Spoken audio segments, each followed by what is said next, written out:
جب اللہ کے نبی داؤد علیہ السلام کے وارث حضرت سلیمان علیہ السلام ہوئے تو حضرت سلیمان علیہ السلام اللہ کے دربار میں دعا مانگنے لگے کہ اے اللہ مجھ کو وہ مرتبہ عطا فرما جو مجھ سے پہلے کسی کو نہ ملا ہو اور نہ میرے بعد کسی کو ملے۔ وہ دور ایک عجیب دور تھا۔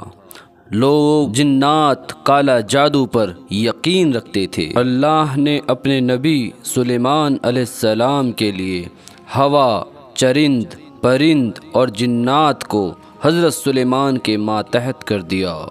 تو بس اللہ کے نبی حضرت سلیمان علیہ السلام جہاں بھی انسانوں پر ظلم و ستم دیکھا کرتے تھے تو وہاں اپنے معجزات دکھایا کرتے تھے اور وہ لوگ راہ ہدایت پا لیا کرتے تھے اور وہ لوگ سمجھتے تھے کہ یہ اللہ کے نبی ہیں۔ اور اگر کوئی جن کسی انسانوں کے گروہ پر حملہ کرتا تھا، انہیں نقصان پہنچاتا تھا، تو آپ اس جن کو جنجیروں میں جکڑ دیا کرتے تھے اور آپ کا تخت فضا اپنے کندھوں پر اٹھائے پھرتی تھی اور آپ ہواؤں میں پرواز کیا کرتے تھے۔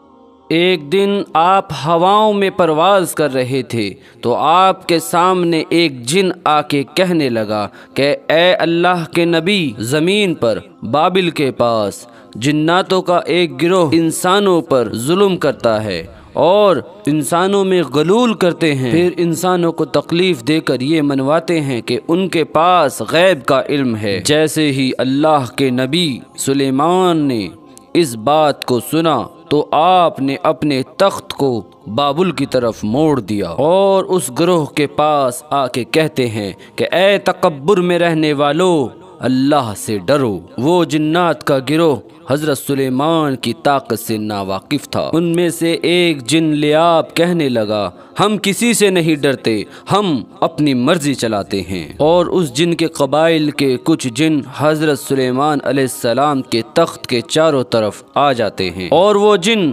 سلیمان علیہ السلام سے kہتے ہیں اگر تو واقعی سچا ہے تو ہمیں قید کر کے دکھا۔ بس اللہ کے نبی جیسے ہی اپنی عصا ان جنوں کی طرف کرتے ہیں تو ہوا اور مٹی کا ایسا غبار، ایسا طوفان اٹھتا ہے اور زمین کو چیر کر لوہا نکلتا ہے اور وہ لوہا زنجیروں میں تبدیل ہو جاتا ہے اور وہ زنجیریں ہر ایک جن کے گلے میں آ پڑتی ہیں اور وہ تمام جن زمیبوس ہو جاتے ہیں اور وہ تمام کے تمام جن اللہ کے نبی حضرت سلیمان علیہ السلام کے قدموں پر گر کر کہتے ہیں کہ آپ کون ہیں؟ پھر آپ فرماتے ہیں کہ میں اللہ کا نبی داؤد کا بیٹا سلیمان ہوں۔ اللہ نے مجھے اس زمین پر امن اور سلامتی کے لیے منتخب کیا ہے۔ اے گروہ جن، خبردار ہو جاؤ، اس زمین پر فساد نہ پھیلاؤ ورنہ اللہ کا عذاب تم کو فی النار کر دے گا۔ پھر وہ سارا گروہ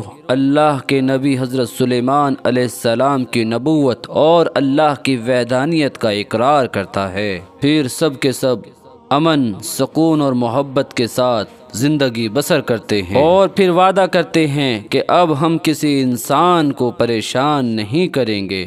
بے شک اللہ جب چاہے جسے چاہے اپنی خاص رحمتوں اور طاقتوں سے نواز دیتا ہے۔ وہ ہر دعا کو سننے والا اور بے شک سب پر کرم کرنے والا ہے۔ اے اللہ ہمارے دلوں کو اپنے ذکر سے بیدار عطا فرما۔